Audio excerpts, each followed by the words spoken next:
Hello viewer, আসসালামু আলাইকুম। আজকের আলোচনার বিষয় হচ্ছে মজার ট্রান্সলেশন পর্ব ১। সঙ্গে আছে আমি প্রভাষক ইফতেখার আহমেদ রতন। চলুন আমরা কিছু মজার ট্রান্সলেশন করি। আমি তোমাকে ফোন করব, এটি future tense. I will call you.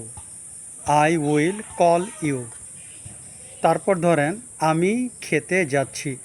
I am going to eat, কিন্তু এটা হবে না। I am going to have food. আমি খেতে যাচ্ছি, এটার সঠিক ট্রান্সলেশন হচ্ছে I am going to have food. আমি খেতে যাচ্ছি, এটার সঠিক ইংরেজি হচ্ছে I am going to have food. সে স্কুলে যায়। He attends school.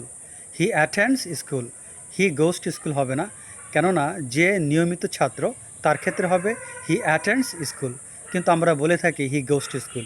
এটা হবে না, হি অ্যাটেন্ডস স্কুল। আর যিনি ছাত্র নন বা যিনি বয়স্ক, যিনি ছাত্র নন, তার ক্ষেত্রে হবে হি গোজ টু স্কুল। অর্থাৎ যিনি নিয়মিত ছাত্র নন তার ক্ষেত্রে হবে হি গোজ টু স্কুল, তার ক্ষেত্রে হবে হি গোজ টু স্কুল। আর যিনি ছাত্র তার ক্ষেত্রে হবে হি attends school. He attends school. আশা করি ভিডিওটি বুঝতে পেরেছেন। এই ধরনের মজার ভিডিও পেতে প্লিজ চ্যানেলটি সাবস্ক্রাইব করবেন। আজ এ পর্যন্ত, আল্লাহ হাফেজ।